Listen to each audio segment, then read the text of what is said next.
We have a very interesting coincidence this weekend. Among Hindus, it's Holi. Among Christians, this is Easter. And I don't think they often come together. I know I speak for the Western Christian tradition. I know the Eastern Church has a different dating, and I don't know what their Easter will be, probably 1 week later. Somebody can correct me. But it's interesting to see certain parallels between Hinduism and Christianity. Some people said, well, but the Master came to teach the oneness of all religions. Why did he concentrate on the teachings of Christ and Krishna? The point is that if he were to show the oneness of two religions, that shows the basic oneness of all of them, because they have their oneness in the same truth. There is no point in saying, well, the Christians say this, the Hindus say this, the Buddhists say this, the Muslims say this, and go on. That becomes eclectic, it becomes scholarly, the sort of thing you add footnotes to. This is an inspirational thing, but it's very interesting, one contrast that Master drew between the life of Krishna and the life of Jesus. You know, you think of monasticism as more of a Hindu thing than anything else, although there are, of course, monks in the West also. But the interesting thing is that Jesus was more of a monk than Krishna, in the sense that Krishna was talking about do your duty in the world, do what you have to do in society. In fact, all the Vedas emphasize, it's very interesting when people say, well, why do the Vedas teach such strange things as how to overcome your enemies and how to do all these worldly things? Master said that in a higher age, they were originated in a higher age, and in that age, the benefit of that kind of teaching is to show people how to spiritualize all their lives. And because, you know, I was possibly the first Westerner ever allowed into the Vishnupad temple in Gaya. And the priests were very curious because I was a Westerner to see, well, what would I do? And I sat there and meditated, and nothing exciting to them. Finally, afterwards, one of them came to me and he said, well, what do you pray for when you meditate? And I said, I pray for God's love, I pray to be united with Him, I pray for all people to become enlightened in Him. And they said, oh, that's wonderful. I said, what do you mean wonderful? Isn't that what you're supposed to do? They said, oh no, you ask anybody. They all pray for wife or husband or children or money or success. And I don't know if this is true, but this is perfectly usual for human consciousness, isn't it? I mean, Sri Krishna says in the Bhagavad Gita that out of 1,000, one seeks me. One disciple of our gurus said to him, you know, Master, I don't think I have very good karma. And Master very sternly replied, remember this, it takes very, very, very good karma even to want to know God. This is no small thing. When you reach the point, you don't know how many lives you've been bumbling about here. I mean, you come out of, I've often mentioned this because it's quite an astounding thing.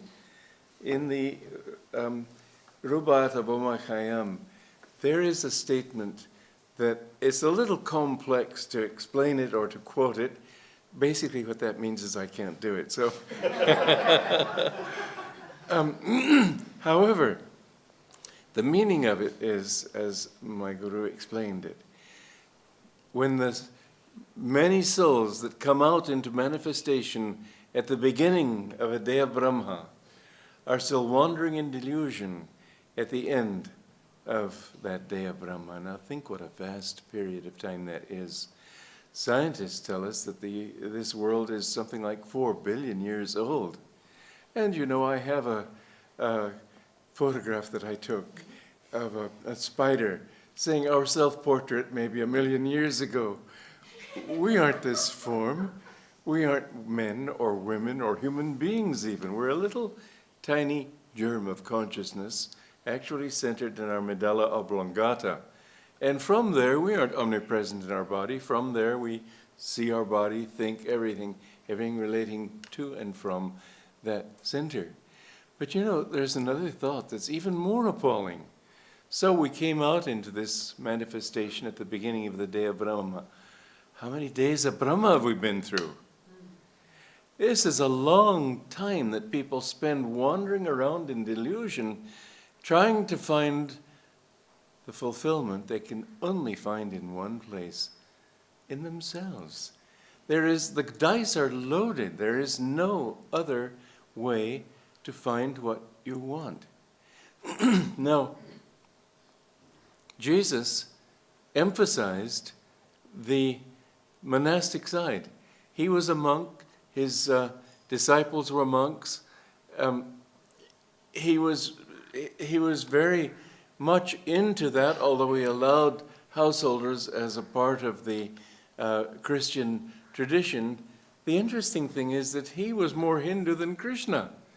He was more, in the sense, more world-renouncing than Krishna, who was world-embracing. Neither attitude is right or wrong. They are both right, and they both need to be balanced. But it is curious that Christians are actually better Hindus than many Indians, and Hindus are actually better Christians than many Christians. And it's all nonsense, because the truth is that truth, God, realization, these things are always, it is not that you discover a different truth from the truth of a person in other religions. There's a beautiful thing that a Muslim Sufi saint said, a woman saint, Rabi'a. She said, "He is no true lover of God who does not forget his suffering in contemplating the beloved." A beautiful statement. It was made to three men disciples who came to her. She was in great physical troubles at the end of her life, and they were wanting to console her. And one of them said, "Well, after all, Mother, he is no true lover of God who isn't happy to suffer for God's sake." And she said, "Well, that sounds like smacks of egotism to me, as if you have something to give God." And someone said, "Well, I'm willing to suffer." Then she said, "That's not enough." The other one said, "He is no true lover of God who isn't happy to love God, to suffer for God." And she said, "More than this is needed."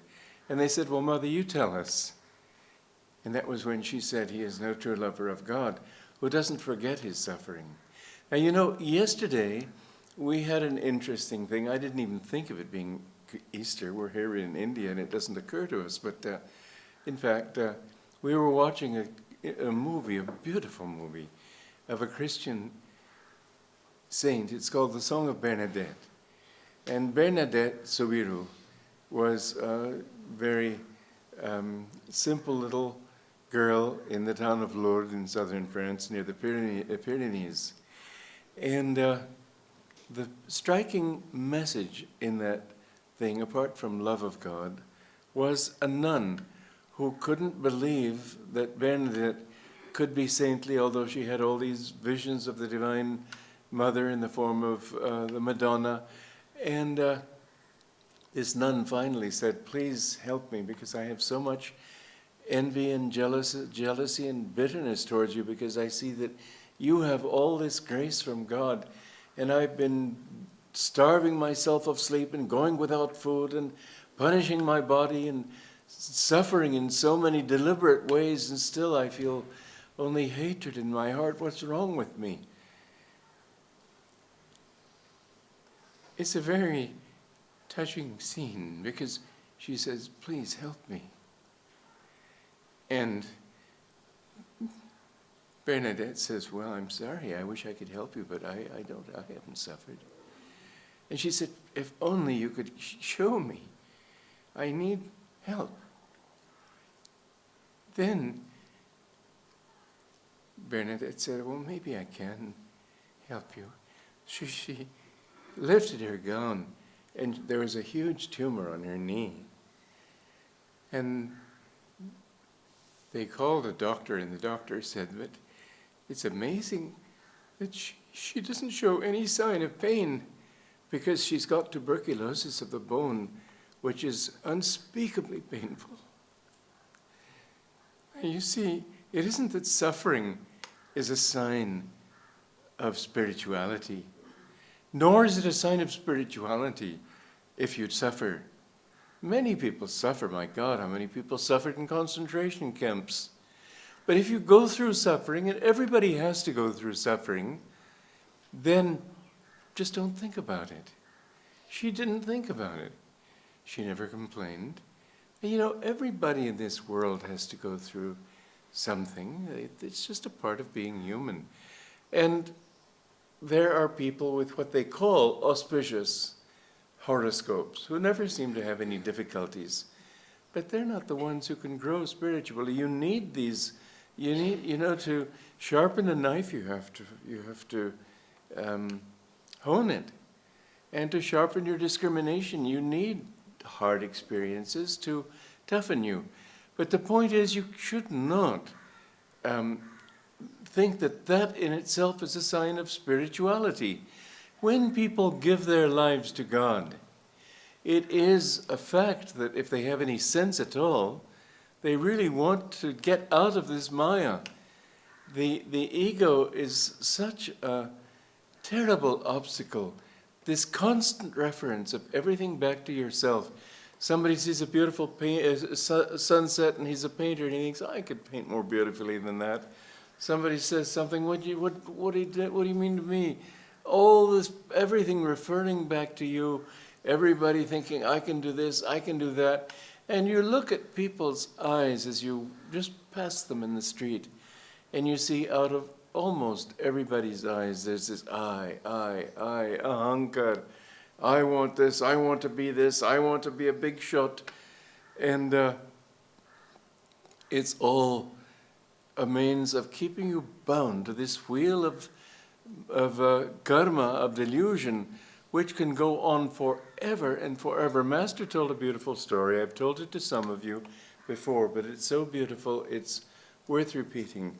It's a vision he had when he was young of a man who was a sincere devotee. And he was sincere enough for it to happen that when he died, God came to him in the form of a divine vision, an angel, let us say. And he had been a devotee and sought God, but he was always having trouble with his body, always sick, always. So he said, the angel said, well, is there anything you still want? If you have to come back, what would you like? He said, oh, please, if I could just have a healthy body, it would be so good. So the angel said, all right. So he was reborn, and he had a healthy body and a big, strong body. But he was poor, and he couldn't feed that body. And so it was always a problem how he was going to keep this body alive. And so as he was dying, this angel appeared to him and said, well, is there anything else you would like? He said, yes, if I have to come back, I would like a strong body, and I would like to be rich. And he said, is that everything? Yes, that's everything. So he came back, and he had a strong body, and he was rich, and he gloried in his possessions and everything, but he thought, but I'm dying of loneliness. I want someone to enjoy it with. And so the angel came to him, and he said, in my next life, let me have, yes, a healthy body, right? Money, and let me have a wife. Well, in his next life, he got health and wealth and a body, but she was a wife, but she was a horrible nag. And so finally, as he was dying, the angel said, what now? And he said, well, Lord, I would like to have a healthy body, checking them off like this. Wealth, I would like to have a wonderful wife. Is that everything? Oh, yes, that's everything. So he got a wonderful wife, as well as health, as well as wealth. But after a year, she died, and he spent the rest of his life worshiping her sandals and her sari. And so, when he was dying, the angel came, is there anything else? Oh, God, yes, please. Let me have health and wealth and a good wife, and let her live a long time. Well, here's where it becomes a bit sour. He got health, and he got wealth, and he got a wonderful wife who lived a long time.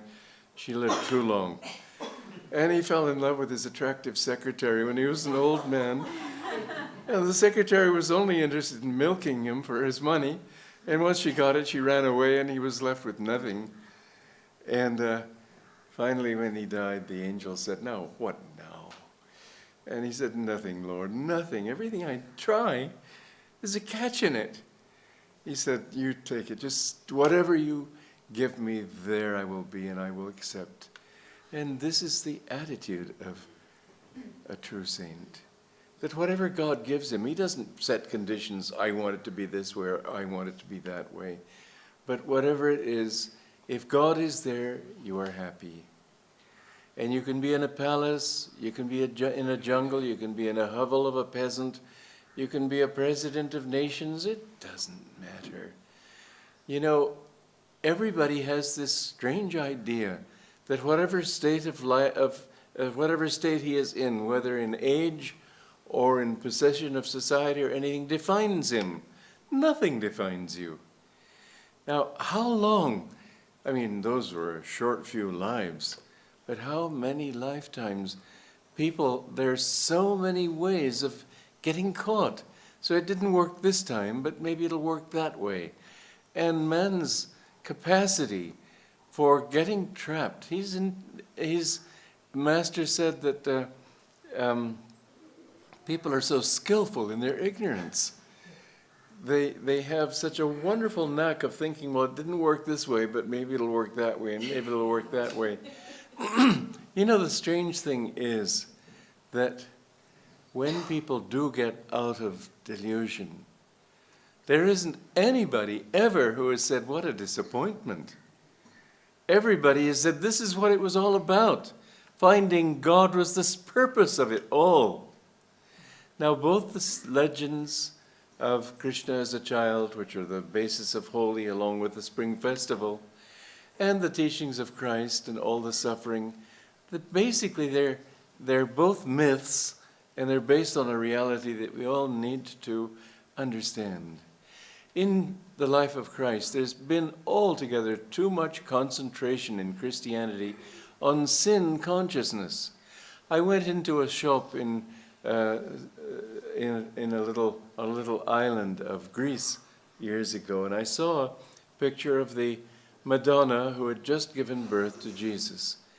And she was looking absolutely miserable. I said, this isn't a normal thing for a woman to do. I said, why is she depicted so unhappy? They said, because she realizes that he will die on the cross. God. First of all, you know that wasn't true. Secondly, you know, Jesus did not suffer on the cross the way people think. Yes, many people were crucified. What a terrible thing to do to other human beings, no matter how bad they are. Let karma take care of them, but to make people suffer like that is an awful thing. But Jesus did not suffer in that way. I had an interesting thing when I was living with Master. He went through a great deal of difficulty with his knees. It was to take the karma of disciples. And he described it to us. He said they were all, you couldn't see it outwardly, but there were these astral entities, some of them shaped like corkscrews, others like saws. And he said they were working on my knees. And he said then that I decided I wanted to know how people suffer pain, how normal people suffer pain, so I brought my mind down deliberately to the body. You see, masters don't have to go through these things. One time that master they were putting in a wishing well, as they called it, at Mount Washington, very big, at least 1,000 pounds. And it fell onto Master's foot and broke it. And it was extremely painful, and because his mind was outward, You could see the pain on his face. And he very calmly, he said, now I'm going to show you something. I will put my mind here. As soon as he did, his face was peaceful. He felt nothing. Then he said, now I will bring my mind down to the body. And it was very painful. He did this 2 or 3 times to show. And what was interesting was, first of all, he said something. He said crucifixion was only a few hours. This lasted for months.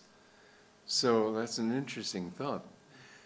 Jesus, after all, it didn't last that long. They make much too big a thing of it because he himself did not suffer, not in the way that you and I would suffer. It's to emphasize how he took the karma of the world, but honestly, I have no belief that he was taking on the karma of the whole world for several reasons. One is that after he died, the world kept getting worse. It was sinking. It was sinking further and further into Kali Yuga. And the depth of Kali Yuga, as Swami Sri Yukteswar explained, was 500 AD. Well, things, if you look at history, things did get worse and worse. And all the Roman atrocities and things that they committed, there have been plenty of atrocities since then, sure. But on the other hand, you see there has been a gradual uplift of consciousness in that people understand things they didn't understand. They see things more clearly. I've often wondered, I mentioned this recently, I think on the other weekend, that I used to have to go across the Atlantic every few years with my parents. And I remember a phenomenon that I didn't put together then, but I was only a boy. But I noticed that when ships came toward us from a distance, you didn't see them at all. It wasn't as if they were tiny spots on the horizon that gradually got bigger and bigger. What you saw is suddenly a mast appearing, and then more of the ship, and finally the whole ship appeared. So they were down over something. I was a boy and I didn't notice this. I mean, I didn't put this together with the thought of why isn't it flat? But surely of all the thousands of people who saw that phenomenon, somebody must have thought, why is that happening? I mean, the world's flat, therefore, there should be appearance out of a dot just gradually becoming bigger and bigger.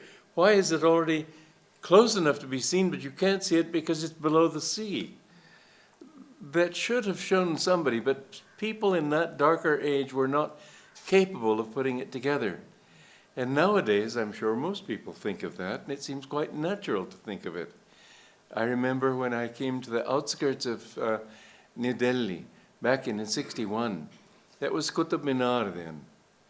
And somebody showed me, I was looking for land for an ashram. I'm not going to go into that long story, but many of you know it. And I saw all that just grass outside. And they said, well, across the horizon over there, you can't see it from here, is a village called Gurgaon. I never dreamed I'd be living in Gurgaon. But Gurgaon, it's an interesting combination, isn't it? Because Gurgaon means Gurugram, and Guru is Dronacharya. So this was the town of Dronacharya. It's so fascinating for us. You grow up with it, so you're used to it. I remember coming to Italy and seeing towns like Gubbio and all these things associated with old history. Well, in America, I mean, some Frenchman was saying to Mark Twain, you Americans are such a young civilization that you have to do research to find out who your grandfather was. And Mark Twain had a very sharp mind. He said, yes, and you Frenchmen have to do research to find out who your father was.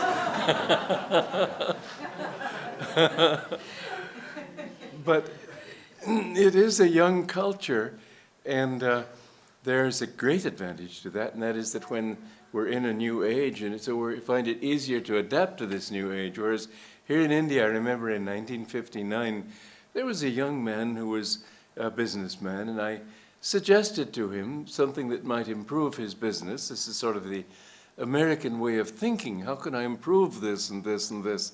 And I think that way. It's just natural to me. So I said this to him. The interesting thing that I noticed was that his answer was not based on whether mine was a good idea or a bad idea. He said, well, but you see, sir, this is how my father did it. Well, Nowadays in India, and here in Delhi is a very good example, a young man in computer work can't say how did my father do it? It's a new thing. There are many new things coming, biotechnology and God knows what else. In fact, the world is so different even from when it was when I was a child. Nobody went by airplane. They all went by train and by ships. When I was in Delhi in India before, very few people had cars. The only car that I ever saw was an ambassador, and very few people even had bicycles. I had a motor scooter that I brought over from Italy, a Lambretta, and I don't remember motor scooters then. Maybe somebody can tell me, yes, there were. Do you know, Beej? No, people were mostly coming on bicycles. Bicycle? Not so many bicycles even, mostly bus. Before Delhi, there were 67 buses. Yeah, and the outskirts of Delhi were, the buses went to Qutub Minar, but not any further. And so here we have a very different world today than we had even 40 years ago. And so many, every year it seems like it's exponential. Every year they get more and more. I used to write by hand, then I began writing by typewriter. Not that typewriters didn't exist. Then I wrote by computer. It's just amazing. But it's easy for Americans to adjust to that. It's much more difficult in India. One thing I love about Delhi and the people of Delhi, and I'm not saying this to flatter you, but it is a fact that I see you more open. Why? I think because it's an international city. People come here from all over the world. You have embassies from all over the world. I know that in Bengal there was not nearly that kind of openness. Well, this is the way we do it, you know. Now, nowadays the technology and everything is forcing people to think differently. In fact, Master said that the Indian mentality and the American mentality will someday combine and lead the world toward the path of Dharma. Because Americans, basically speaking, you have your crooks, you have your mafiosi, you have all kinds of that sort of thing, because human beings are that way. You will have crooks and murderers and thieves and all sorts of things everywhere. But basically speaking, if an American says, I will do this, he will do it. If he says, I will be there, he will be there. It's basically so. I have to say, I have not found it so here. I remember I wrote a play. I used to want to be a playwright, and this was called The Song of the Sadhu. And I wanted people dressed in Indian clothes, and there was an Indian, a friend of mine, a student in an American college, and I asked him if I could borrow a dhoti for this, so he said yes, so I went to his home. Well, he had a friend of his, an Indian, who was visiting him, and as I was leaving, this Indian friend said, I will definitely be there. Well, I knew that he would not be there. Why? Because he hadn't asked me when it would be. He hadn't asked me where it would be. He hadn't asked me what it was going to be about. I knew he wouldn't be there, and he wasn't there. Now, this thought of trying to please others by saying, I will definitely do this when you have no intention to, that is where America can take the lead in Dharma on a material level. Not that Indians don't have it, but there are an awful lot of them who don't. And Indians, on the other hand, when it comes to higher Dharma, know an awful lot more about it than Americans do. Yes, Americans are truthful and honest and so on. What does it get them? At death, are they looking at God? At death, are they looking for a higher life? No, they're just thinking, it's sad. I grew up, as most of you know, I suppose, in the company Esso, Standard Oil of New Jersey. And there were all these high businessmen that I grew up with.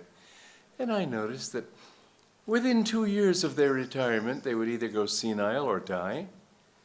Why? Because there was nothing they had to engage their attention. They'd done all their work, going to the office, and when they came home, well, the wife thought, can't they get out from underfoot? And the man thought, what am I going to do? And so they had nothing higher to live for. Indians, as a consciousness, not as an individual, But countless Indians understand because they've heard this as a part of their tradition and because it's in the soil here. There's a vibration in this country. And you can't get away from vibration. It's just a reality. I remember coming up to California from Mexico, absolutely, completely in sudden shift of vibration. Coming down from Oregon to California, the same thing. That in Oregon, there's more of a sort of a easygoing attitude. As soon as you get into California, energy, energy. And coming in from Nevada, which is the other side of California, in Nevada, they don't have much in the way of taxes, if anything, because they live off the casinos. And there's too much of the vibration of taking, taking, taking, not giving. And it's an absorbing kind of consciousness. When you come across the border into California, if you feel the vibrations, oh, it's great. There's a lovely energy. These things are real. I remember coming to India after I'd been away. I had to go away, then I had to come back. I did come back, I should say, in 1960. I touched the ground the moment I landed. It's just a holy land. And people feel this. And so these two things need to be brought together. We need to learn to become efficient materially and spiritually. This is what yoga is all about. Not just a question of chanting Rama, Rama, Rama. Yoga helps you to become centered and to lift your energy up toward the brain. Now, Americans, this is what my guru said, they, being a very practical people, wanting to know how can I improve it, how can I get it right, what's the best way to do it, and so on, which is natural to the American mentality, and it's a good thing. As long as you're living on the material plane, why not do it right? But they began thinking, well, because the Americans are a religious people. Basically, the foundation of America was the Pilgrim Fathers seeking religious freedom. And there are other foundations too. But that's the basic vibration there. And so Americans, hearing all this dogmatism and just chanting Jesus as other people chant Ram, and it's all just outward, and they were thinking, but if only there's some way, we don't know how to pray, we don't know how to commune with God. We want something real, we want to experience spirituality and religion. We don't want to just believe in it. And this is all a part of the new age, isn't it? Because people, a few centuries ago, believed the world was flat. That belief didn't make it so. And now lots of people believe that they'll live after death, but how many people come back to tell us that they've been there and come back? It has happened here. You don't hear of it in the West. Spiritualism, but it's a very questionable practice, and nobody is very sure.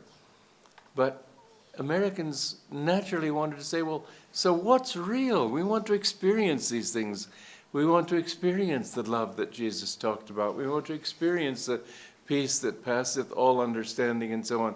So he said they prayed for this, and that's why the masters sent these teachings of yoga to the West. It was not that they were dumping their teachings on the West. There was a call. Wherever there's a karmic answer, there's been a karmic call. And so Americans especially were wanting that practicality in religion. Well, this is India's great gift to the world. More than anything else, apart from its natural devotion, there is this tradition that we can do something about it, and this is what yoga is for. Now, suffering is just a part of it. You see, in this world of duality, you have an opposite. To everything there is an opposite. The one spirit is just absolutely motionless. There's no movement until the spirit decides to manifest, and that becomes a Deya Brahma. And he moves a part of his consciousness, and that consciousness, to use an illustration you and I can understand, like waves on a sea. Now, whenever a wave rises, that doesn't change the level of the sea. What it must do, therefore, is there must be a depression. And so for every high wave, there has to be a valley or a depression in the waves. And so with delusion, Dvaita, everything is founded on Dvaita. And everything that we do has to go in two directions from a point of rest in the center. Now, if you see people on television, you will see a perfect example because they're trying to excite you with different products. And in fact, I remember seeing this same movie on television, The Song of Bernadette, and there was this beautiful vision where the Virgin Mary comes before her, and then just as it ends, cut. Coca-Cola, Coca. And so you see these people on television programs getting prizes, and how they jump up and down with glee and so on. Mind you, happiness is not excitement, and joy is not an emotional up. Joy comes when you are calm. And so what you need to learn, what everybody needs to learn, is to be even-minded. And this is what Krishna taught, even-minded and cheerful. Actually, the main emphasis in Hinduism and in Christianity needs to be united. It's all one truth. One time my guru went to a monastery in St. Louis, Missouri, in America. He went there because God had shown him there was a saint there. And the saint was the abbot of the monastery.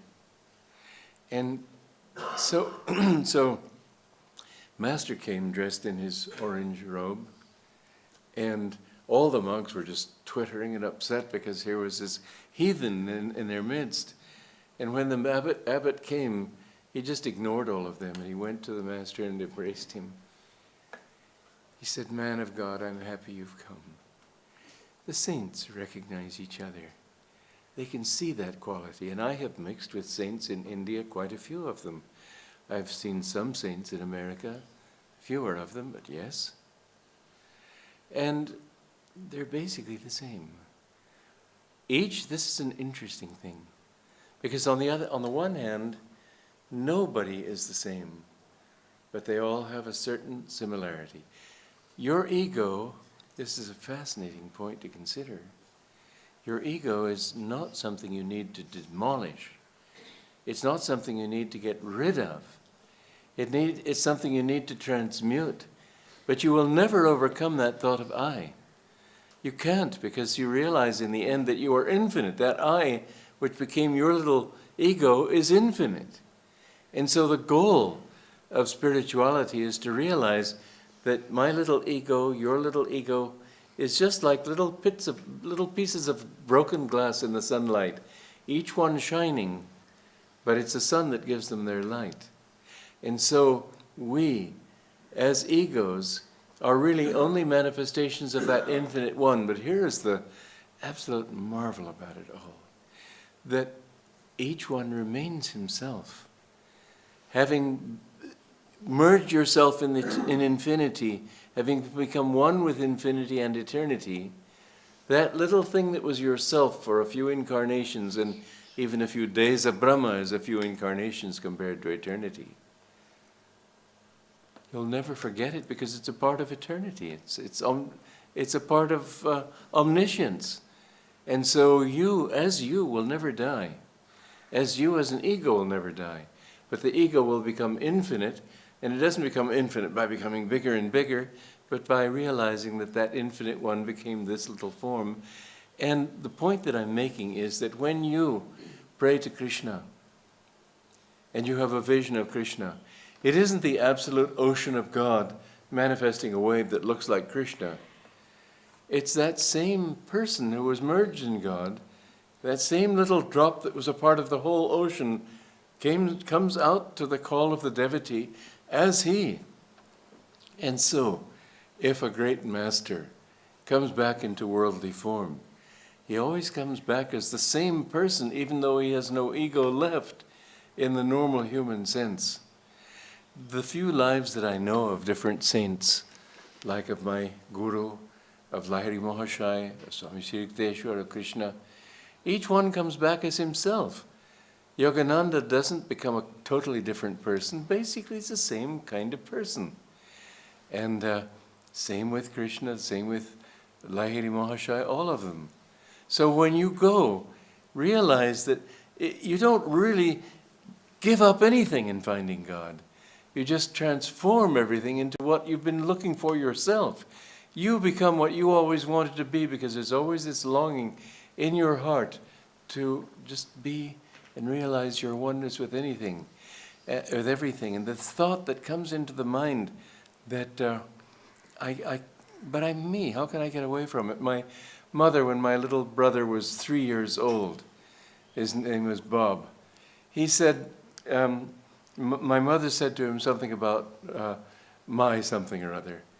And he looked at her quite shocked. He said, no, not my's me, Wobbert.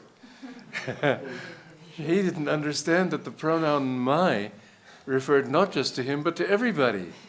It takes a while for the little child to begin to understand that these other people see things in different ways. Each one has his own way of looking at it. But the beautiful thing is that you keep that special you-ness, if I can invent a word, throughout eternity. And so it is that the saints, although they're all basically the same, they're also very different in that sameness.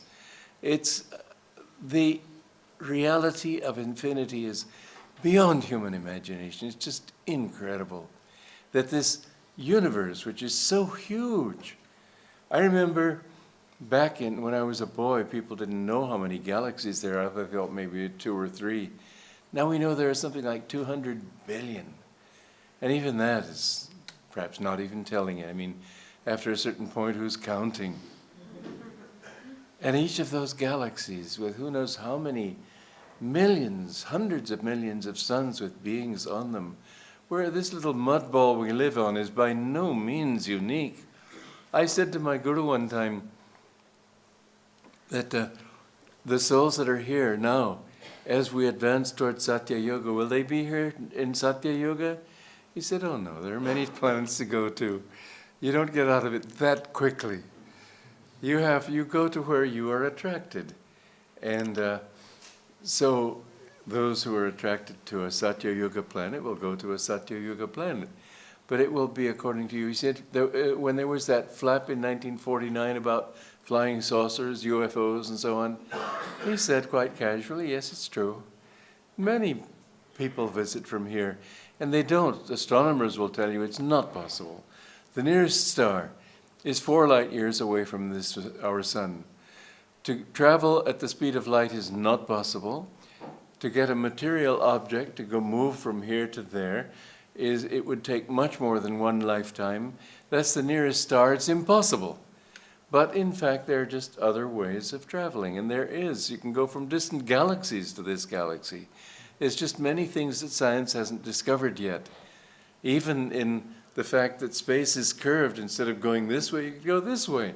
There are just all sorts of secrets that need to be plumbed. But because space and time are non-existent, how could Sri Yukteswar, you've read the Autobiography of a Yogi, I assume all of you have, how could he on Hiranyaloka find his way through all these 200 billion galaxies to this one little earth and find where Master was in India, which is not in Bengal but in Bombay at that moment, to appear to him? How could you find him? The world is altogether different. Everything is right here and right now. I remember being at a Kriya initiation that Master gave. He said I think he said hundreds of angels have passed through this room today. But they're all here. They're all around us. The Masters are with us. We need to have a different view of reality. There's a woman in Italy, Natuzza her name is, and she has ability, whether she's a saint or not. She's certainly saintly. But she has this sight where she can't really tell if people are in their physical bodies or aren't, because even when they're in their astral bodies, the body looks very much like the physical.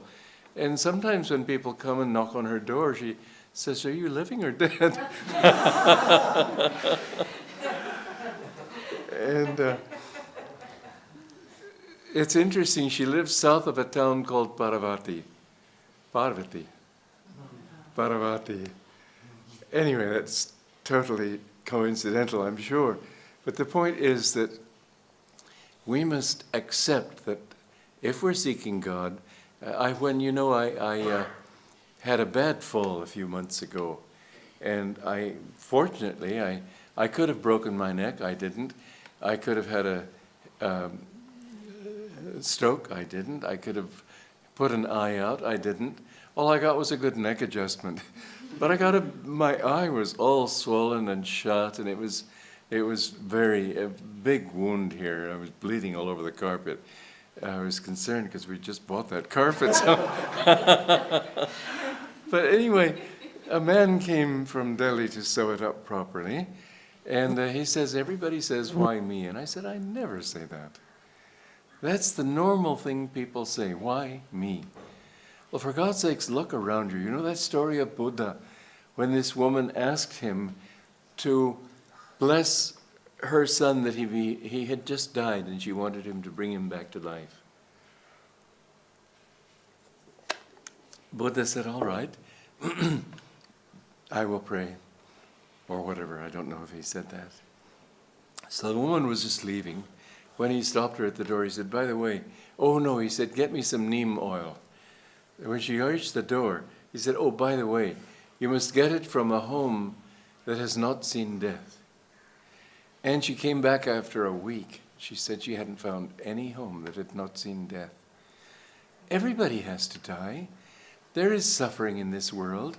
There's a lot of suffering that isn't even visible. People hide it, but their hearts are corroded with pain and grief and disappointment. And this is, unfortunately, the way of life. And yet, if we can just remain calm and centered in ourselves, it doesn't need to touch us. And so the lesson of Christ's life is not, oh, I want to know you, God, so make me suffer. Unless you think, well, let me suffer to get rid of karma, okay. Because it is true that you do have to pay off your karma, whatever you've done in the past. The beautiful thing is that, okay, let's say you cheated somebody Monday, and you cheated somebody else on Tuesday, and you cheated somebody else on Wednesday, and you did it for 5 years, and then another 5 years, and you did it for lifetimes, and many lifetimes.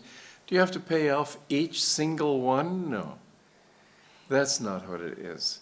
It's that you sort of generically pay off things. There is a certain specificity to it, yes. But as my guru put it, the path to God is 25% your effort, 25% of the guru is the guru's effort on your behalf, 50% is God's grace. The truth is, what you need is not to think in terms of paying this karma, paying this. You'll never get out of it that way. I used to go that way, not that I knew anything about karma, but I was trying to become a better human being. And what I noticed was that it was just like one of those wobbly tables. You push it down on one side, the other side comes out. So you push that side and this side comes up. And so you try to get rid of one quality, and you're concentrating on that and some fault that you're working on, whatever it might be, selfishness or whatever, and you haven't been paying attention to this other fault, so it comes up. And you can't ever find perfection that way. Some people say, well, do you need a guru? Absolutely you need a guru. There's just no two ways about it. It's not that, do you have to have a guru? Huh? You don't know what a great blessing it is to get a guru. You can go many, many lifetimes before you reach the point of having that blessing. Shankaracharya said, in all the 3 worlds, the greatest blessing is to have a true guru. But a guru is not somebody who teaches you. He's not somebody who may be in Mon for his whole life. He may never speak. The real help of a guru is the spiritual side. His thoughts, his effort to help you. When I met Master, my greatest weakness was intellectual pride. I had read a lot. I was very intelligent. I could beat everybody in argument. And I enjoyed it for a while, and then I thought, well, this is empty. I don't like it. I remembered how happy I had been as a child, and I thought, I don't want to be intellectual anymore, and I don't like these things. And so I tried so hard after I met him to work on this. I remember one morning I woke up and I'd been working so hard on becoming humble. Suddenly I realized when I woke up, but I was becoming proud of being humble. That's what I mean about the table wobbling. There's just no way out of it. But what I noticed was this. I spent a lot of time chanting to God, meditating, chanting to my Guru, trying to feel God's presence. One day, word came back to me that Master had been talking with a few of the disciples, and he said, and look how I have changed. Walter is what he called me. Look how I have changed him. And I suddenly realized that is what happened. I was doing all the effort, but I wouldn't have gotten those results if I'd been doing it in some other place. It was that in doing that, I was attuning myself to him, and I was receiving from him a grace. We have to do it. I've told you often this story of the disciple that Master was scolding, and he said, you have to change. And the disciple said, well, I want to change, but how can I do it without your grace? And Master, without your blessings, Master said, well, my blessings are there already. God's blessings are there. It's your blessings that are lacking. I've told this story in India, and we're back 45 years ago when I lived here. And as when I told that answer that he gave, how can I change without your blessings? Everybody said, oh, beautiful answer. Their faces fell when I gave his reply. When I said, but your blessings are needed too. That is the truth. We have to do our best. But the most that we can accomplish really is attuning ourselves with him. Why do you need a guru? Basically because it's so impossible for the ego to make this leap into omnipresence. You have to be in tune with somebody who has that consciousness, and in that attunement you begin slowly to get the idea. Most people, almost everybody in the world, they just are their egos. What else can they be? They're not even omnipresent in their own bodies. They're just in their, actually, as I said, in the medulla. And you look down at your feet. You aren't in your feet. This omnipresence is center everywhere, circumference nowhere. Merely to be open-minded intellectually won't do it. It's a shock. It's a liberating shock. And without the help of somebody who has that and can gradually feed you with it. One time Dr. Lewis was backing Master practically into a corner, asking him to give him samadhi. And finally did get him in a corner, and he said, oh, please, now, I want it now. And Master looked like this. He said, are you ready for it? No, sir. It's no small thing to be omnipresent. And to many people it's a complete myth. But my Guru showed it to me again and again. My least thought he would reply if there was a need to. He would answer something that I used to pray for, meditate on. One little example I've told to you before, and it's worth saying because I used to pray to him, help me to love you as you love me. A very normal, a very devotional, a beautiful prayer. The next time I saw him, he calmly looked at me. He said, how can the little cup become the whole ocean? You have to become the ocean. That liberating shock of omnipresence, as he describes it in Autobiography of a Yogi, is something you have to prepare yourself for. And affirmations won't do it, and spiritual activities and pujas and aratis and yajnas and this thing and that thing. They're all good. They're not bad things at all. But you know why they're good? Because they symbolize offering yourself up into that. And God does everything through instruments. I know when I was new as a teacher and he told me I had to teach. And I remember that he had said that when you teach, you must let God teach through you. Let him inspire you. So I thought, well, here I am teaching people. I must stop this and let him teach. And so I shut up. And you know, on a lecture platform with over 100 people listening to you, you suddenly become silent. 2 minutes is a long time, isn't it? You think he's frozen. I wasn't at all frozen. I was just thinking, well, go ahead and speak. I had to accept that I couldn't. I had to speak. And I remembered then my Guru's prayer, I will reason, I will, I will act, but guide thou my reason, will, and activity to the right path in everything.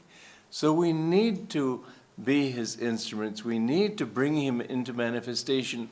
And God does not do things directly. What people say, well, why does God allow the suffering in this world? He doesn't allow it. It's that he doesn't stop it. He's set a law into motion. A little child may touch a hot stove, and wah. And yet, if it didn't hurt him, he could destroy his hand. It's necessary that he feel that pain to know that that's not the direction to go. And the suffering that we have to go through, yes, you may not learn your lesson in this life, like a story that Master told me of Shankaracharya. Shankaracharya had the Adi. He had a disciple, a woman disciple, who was full of doubts. And one day she said to him, but what if I die? He said, all right, then die. She fell over dead. That story is not followed by a miracle. She remained dead.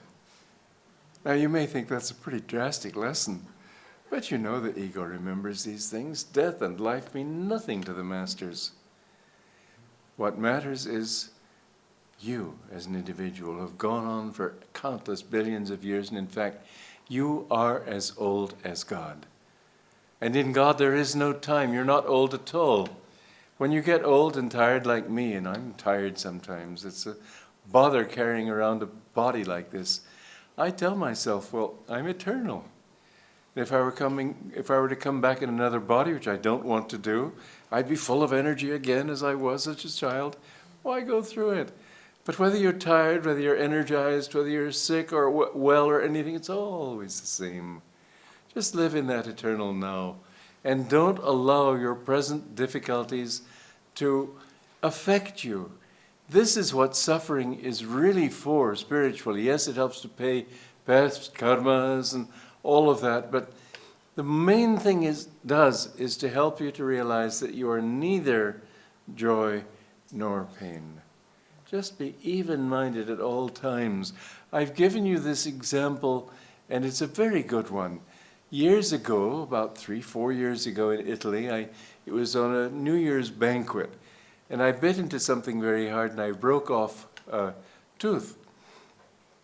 And I went to the dentist, and he said, well, this will take several visits. First of all, I have to kill the nerve, and I have to get in there and cut it, and that'll be very painful, so I have to give you Novocaine. Then you have to come back after that's settled and calmed itself and you have less pain. Then I have to take a post and drive it up into the gum so I can affix this tooth onto it. Then you have to come back. Then I have to put the tooth on. Then you have to come back and I have to look at it and see that it's all right. And I said, listen, I don't want to keep coming back here like this. Same thing with incarnations. How I keep coming back. And so I said that... just go ahead and do it now. I don't care about the Novocaine. And it was, yes, it was a painful experience, but I didn't think about it. You see, this is the key that I want to give you. My thought at that moment was, well, I've lived a long life. I've had a lot of pain. I have 1 hour, a lot of pleasure, a lot of pain, a lot of joy, a lot of sorrow. So 1 hour of pain, what does it matter? And so I sat there and closed my eyes. I didn't want to open and look at what he was doing, but he went in and cut the nerve, and he showed it to my friends, Kirtani and Paolo were there, and was dangling there. And I paid no attention, and then he went in there and drove this thing, and I just thought, all right, it's temporary. You'll be surprised how much pain you can bear if you realize that it isn't going to last. All the pains and pleasures and everything of life just evens out. None of it is you. And so if you can get rid of that simple thought, why me? It happens to everybody. But people, if they have the right attitude toward the suffering they have to endure, instead of saying, why me? That's the worst thing to think. That emphasizes your ego. But Lord, just help him to realize that your body can feel pain should be enough of a lesson to you that you want to keep on suffering pain. So get out of this thing. There was a outcast who wanted to take initiation from a great guru. And he went to the guru, and the guru said, I'm sorry, you're not an outcast. I can't give you initiation. this caste system needs to be understood and practiced better than it's been. Anyway, that's another subject. So anyway, he wouldn't do it. So the man arranged for he played a little trick. And this guru went down the ghat steps to take his bath every morning. And this man arranged to be where the guru coming up the steps would kick him. And as soon as he did, the man jumped up and said, "Guruji, thank you, you've given me the touch." The man said, "Get out of here!" And now you've given me my mantra. Get out of here means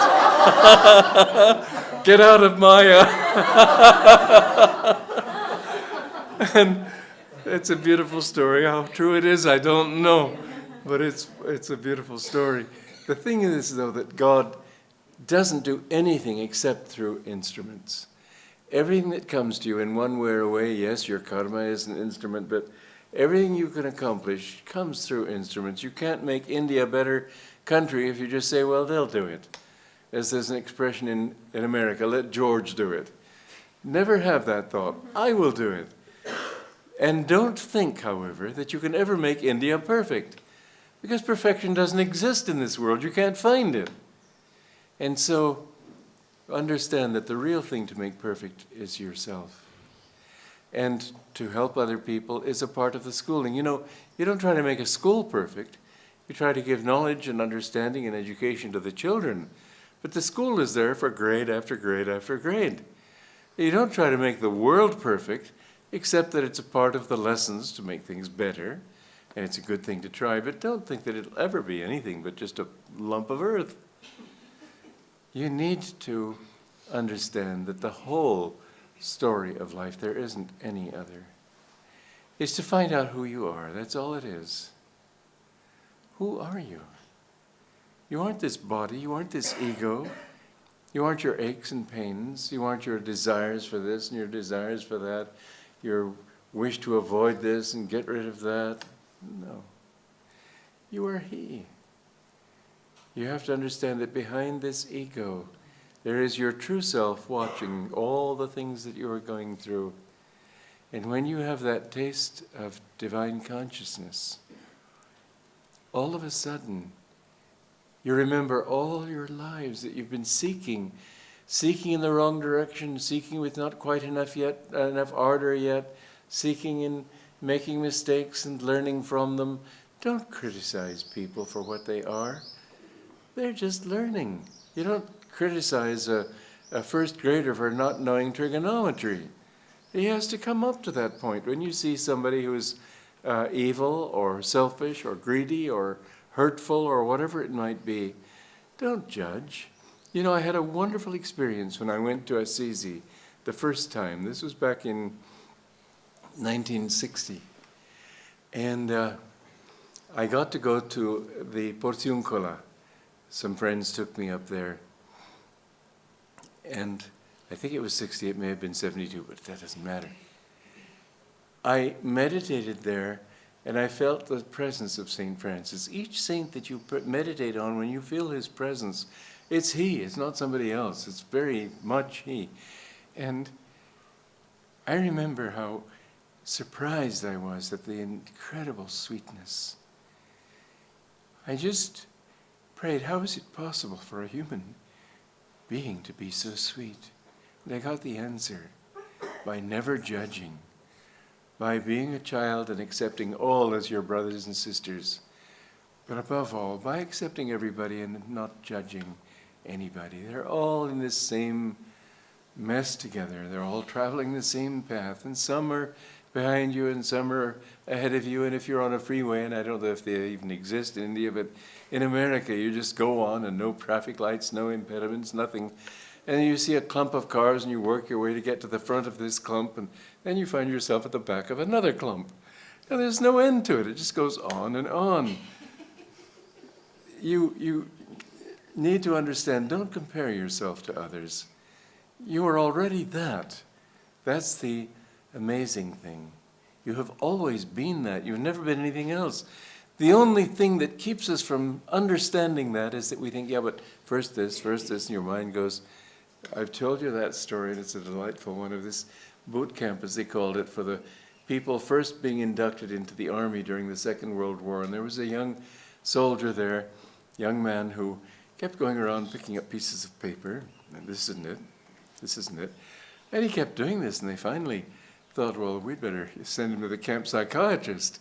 So he went into the camp psychiatrist's office, and he was picking papers up off the table, and this isn't it, this isn't it. The psychiatrist couldn't get him to talk about anything else, so finally he recommended him for a medical discharge. And when they finally gave him this medical discharge, a piece of paper, he said, this is it, and ran out. Well, this is what we need. We need to understand that neti, this, nothing here can give us what we're really looking for.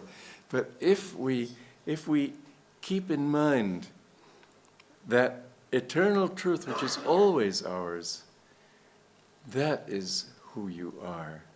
You aren't the body, you aren't the ego, you're nothing. You aren't anything that you did. Never feel guilty because you did so and so. Some people think, yeah, but the things I've done in my life, who cares? For God's sakes, the worst sinner, it says in the Bhagavad Gita, quickly comes to me if he steadfastly meditates on me.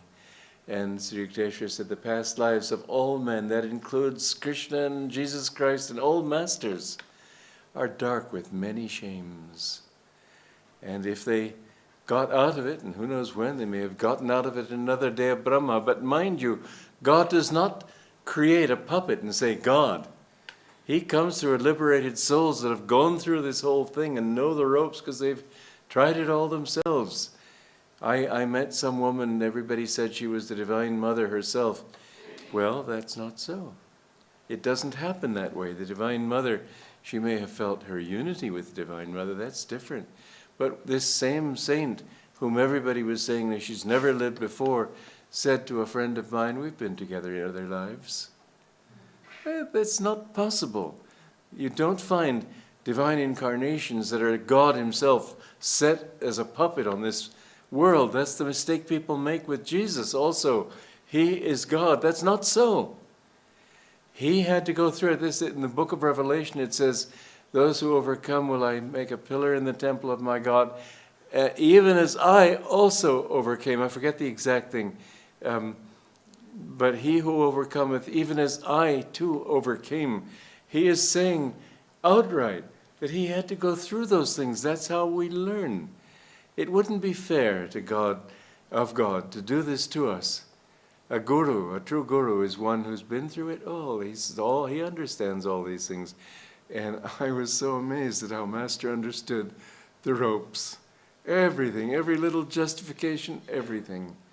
He could see through it because he'd done it.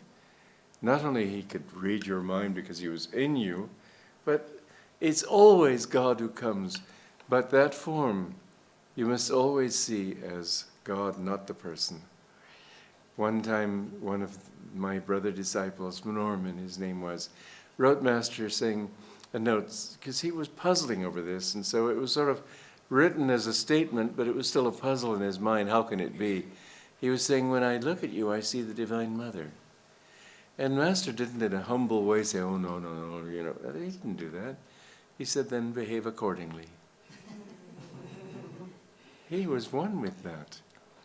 And his job is to help you to get that consciousness. So as a disciple, it's much less important to think about what he said and what he did and all these things than it is to tune into his consciousness and feel that consciousness in you.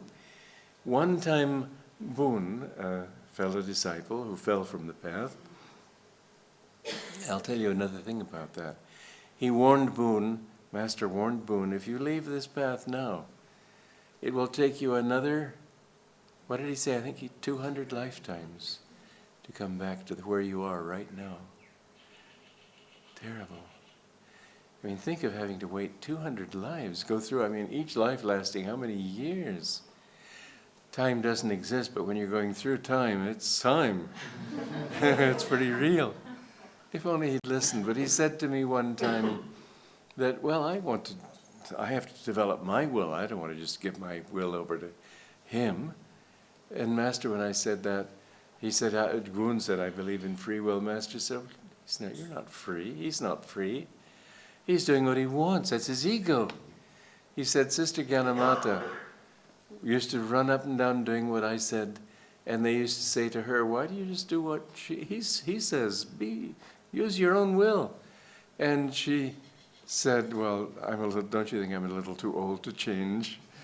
And then she said, "I must say I've never been so happy in my life."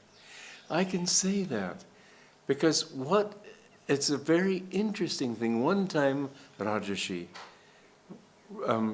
wanted to give Sister Ganamata a blessing, and he always felt in tune with Master. He, in a sense, became Master, but personality is superficial. Anyway, he wanted Sister Ganamata to feel that it was Master's blessings through him that he was giving to her. The interesting thing was she wrote in a letter to Master, "I could clearly feel that it was he, your blessings, yes, but through him." And each disciple will be himself. It isn't as if you become a mirror image of the Guru. He helps you to come out of yourself. He used to say something that seems anomalous to that. He said, all of Krishna's soldiers were like Krishna.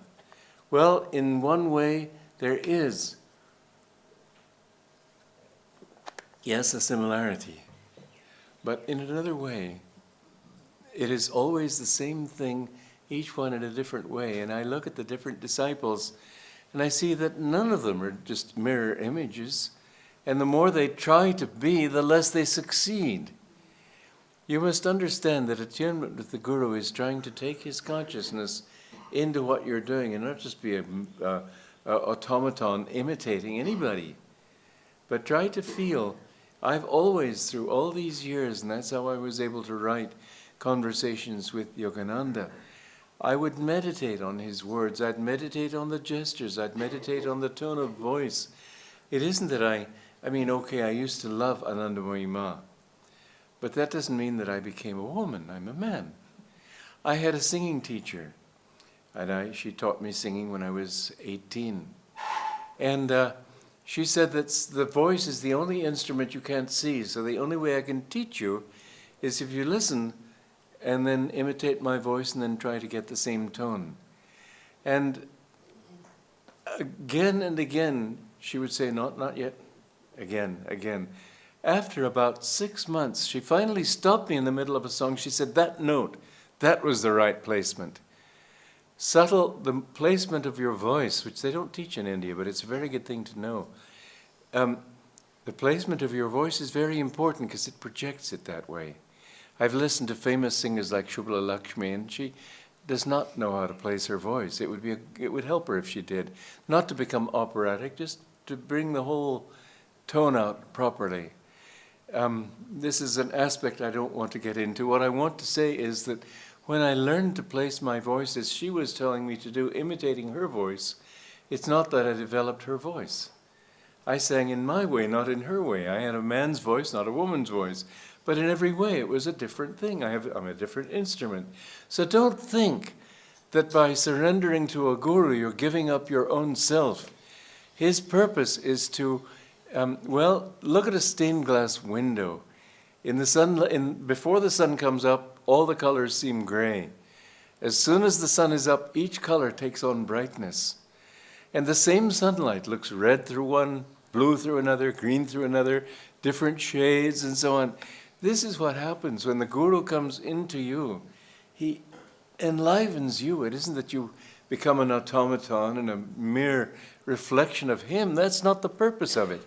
He's there to help bring out the light that is in you, and it's his light, but suddenly you find that your light is shining. So attunement with the Guru is essential. And when he says 50% the grace of God, the point is that once you've reached that point, your job is to reach Jivan Mukta. That's your job. You must try to do it in this life. It's no easy thing, granted. You've taken a few thousand lives doing it, maybe, granted, okay. Nonetheless, that's what you need to work for. Don't think, but I became so impassioned of that woman, it was wrong of me and I must overcome it. I became so selfish. I became so hateful. I've done so many wrong things. I must somehow pay for all that. Don't worry. Listen, God knows the whole thing. He knows it better than you. Don't ever think, Yeah, but I hope he didn't see that one. No, of course he saw it. And he still loves you. It says quite a lot. But the point is that when you reach Jivan Mukta, you are freed while living. What that state does, a Jivan Mukta still has to pay off his past karma, but he is in that state where there's no longer an ego. So a Jivan Mukta cannot create new karma. This state comes only with Nirvikalpa Samadhi, not Sabhikalpa even. People have fallen from the state of Sabhikalpa. But when you reach Nirvikalpa, you absolutely know he is doing it through you. You are he.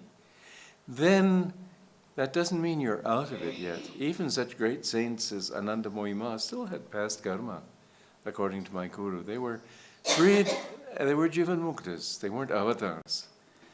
But they were great saints. I had loved to go to her. But you can't say they're less than anybody else. Once you're in that state, they're all one. There's no comparison there. There's just that they have some past karmas to overcome. Master said that many saints go on for many lifetimes that way because they use it as an excuse to come back and help their disciples. I met a disciple of Ramana Maharshi, who Master also said was a Jivan Mukta, not an avatar. And this disciple, he said, however, was a Paramukta. He was completely free, a complete Siddha. And I was with him for 4 days. He lived outside Nellore in the town of Buchiredipalam. And I looked and I saw that he didn't have any disciples, an uncle and a professor from the university who came to translate for me, but very few. And I said, well, you have so much to give. Why don't you share with other people? His answer was most interesting. He said, God has done what he wants to do through this body. That's what the masters do. They don't do it with personal motivation. Their way of thinking is completely different. Master once brought somebody back to life, and Dr. Lewis said, this was a cousin of a friend of his. Dr. Lewis said, well, would you have done it if you had known it wasn't a cousin? Was it God who told you to do it? He said, God told me. I would not have done it otherwise. In other words, the masters never do anything. If they're true, and from Jivan Mukta up, they're liberated beings virtually. They just have the burden of past, but they're free of the ego, which is what it's all about. And they're all equal on that level. No one is greater than any other, except in terms of what they do in the world. One has a great work to do, others have a smaller work. But my guru, for example, who was an avatar, who was freed many lifetimes ago, has done all this work for thousands and thousands of people. And here's this one freed soul who doesn't help very many. You have to free at least 6, but I think he limited it to that 6. There's no difference between them. Each is as great as the other. You cannot compare in God because it's comparing God with God. You can't do it. So when people go around saying, oh, my Guru is greater, my Krishna is greater, my Jesus is greater, it's a delusion. It's all God who has come into this form and becomes one with him again. We need to learn to depersonalize the way we look at life. To realize, for example, that when I was new at lecturing, a great inspiration came to me that each person that I lectured to was my own guru. That doesn't mean you teach me, although it does happen that way too, because I learn through teaching. But each one of you is a soul trying to reach what I'm trying to reach. And that same God is just in everybody. And why would I think of it as my guru? Because I think of God as my guru, but what's the difference? It's the same Divine Mother, the same Shiva, the same everything. We must get away from separating this from that, from that. All is one. But all is one also in the pain and the joys of life. It's all one. Whether you have pain, whether you have pleasure, whether things are going right or whether everybody is against you, let it be. Be impersonal. Take it into yourself. Holy, there are lovely stories about Krishna. One time because Master put me in charge of the other monks, I said to him, well, would it help if I told stories about Krishna to the monks when I give classes? He said, yeah, but so many of those early stories are misunderstood. They're really all allegories. And then people take the allegory and make a lovely thing of it, but it's not like that at all. You know the story of Yashoda when he was stealing cheese and crammed it into his mouth, and she looked into his mouth and there was the whole universe rolling there. Krishna was not little Krishna. She realized then, of course, and reminded herself of course, this was the Lord himself in that form. But this is so. Don't ever make comparisons, and don't compare yourself with others. And don't think of your own past. Remember, you are that one perfect being. Live in that, and if you've made mistakes, okay, let it be. Someday, what do you do after the state of Jivan Mukta particularly? You have to go back through all your lifetimes. My Guru said that in one meditation you might be able to get rid of the karma of a whole lifetime. What do you do in that state? Well, you remember all the things that you did. Maybe you were a pirate, maybe you were a businessman, maybe you were a housewife, anything. But you remember all the little things that you did and you offer them up to God and realize that it was God playing in that form. God who was a pirate, yes, in delusion, but it was his power and his consciousness that I used in being a pirate. And so instead of dwelling on it and returning it to yourself, oh, I was that, you just say, he was that. That was his game. You release it to the infinite. This is the state of the Jivan Mukta, that he releases all those memories and sees that it was all just a part of the great cosmic show. Master said that you can get out quickly or slowly. Sometimes you don't care to get out quickly because it's all the same then, whether you come back into new bodies to help people or not. It doesn't matter to you because you see you're free. But the point is that when you give it all to him, all those things, you feel so released from them, but you're still the same person.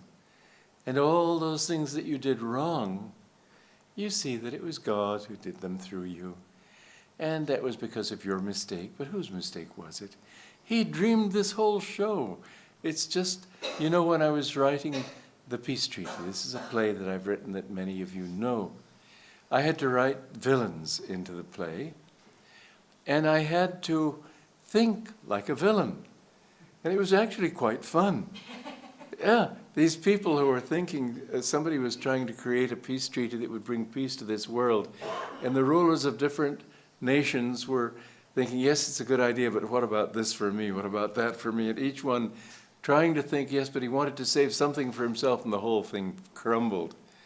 I'm not going to tell you the story, but it's a good play.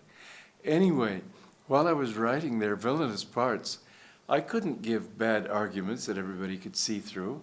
I had to identify myself with them and give very clever arguments. And if you listen to the arguments of those villains in that play, you have to say, well, yeah, you can't argue. You can't reason with it. You can't answer those arguments.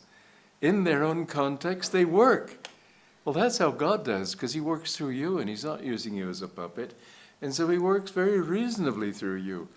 And like that song in Oklahoma, a musical, this young girl says, I'm just a girl who can't say no. She says, what are you going to do when a fellow acts flirty and begins to talk pretty? What do? Spit in his eye? Well, obviously that's not the solution. And what you do is you try to set up a situation where obviously you have to be right. So people use their reasoning in wrong ways and justify wrong actions and everything, but sooner or later you see that he was doing all of that through you. He's a fantastic playwright. In Master's Omakayam, Rupat of Omakayam interpretations, he says that, is it so difficult to understand this show? Obviously, when you ask a question like that, the answer is, well, no. He says, of course it is. What kind of a playwright would this be if he didn't draw all kinds of false trails and false herrings over your trail? Of course it's difficult to find out.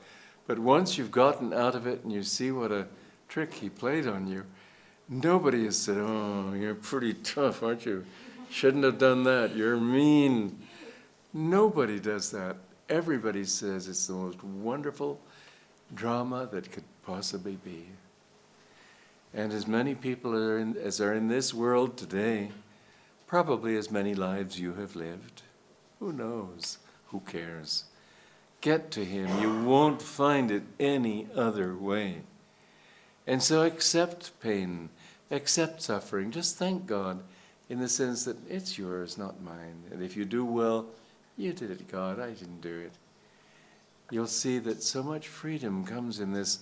And finally, the strange thing on the spiritual path, and I'll end with this, is that as you go further and further, people say, oh, but it's difficult, it's difficult. You know, it becomes more and more simple. You begin to think, well, yeah, of course. I wonder why people can't see this. I've spent my life trying to make it clear so they will see it, but it is so simple. And although it's complex, underneath it, it's not difficult at all. And so you don't have to worry, oh my God, I've got to become infinite. When you reach when you reach that point, you just say, well, of course.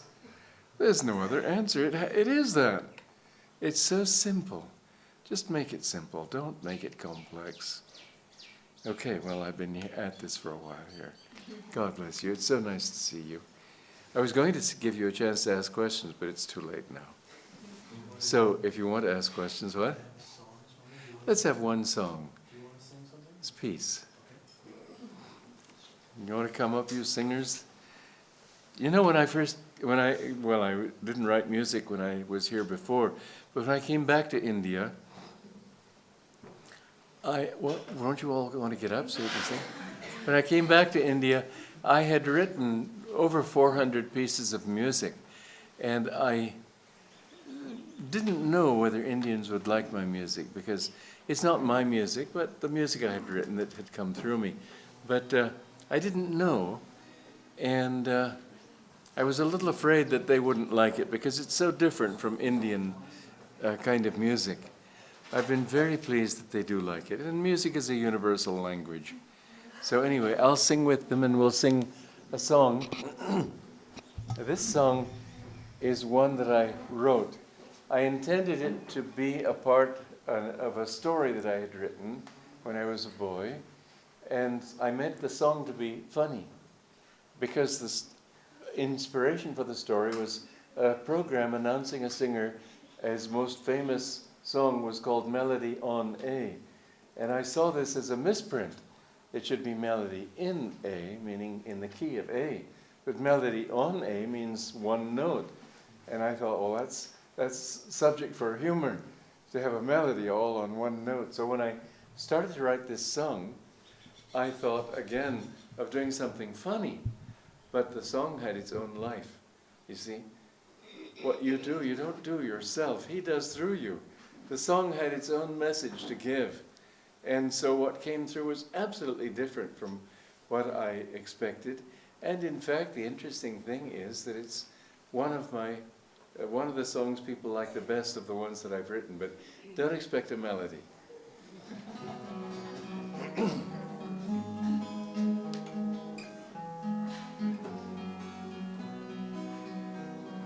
Peace gave us the mountains, peace gave us the sky. Nightly when starlight enfolds us, peace is its lullaby. Amen. Amen.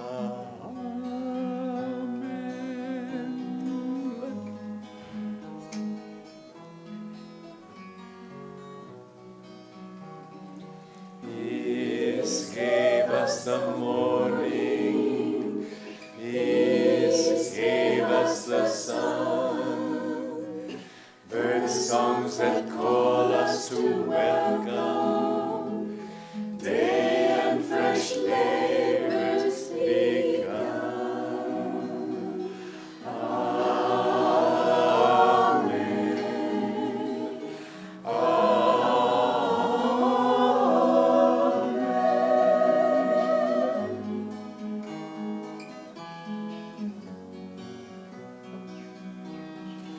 Peace gave us the season,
Amen with us.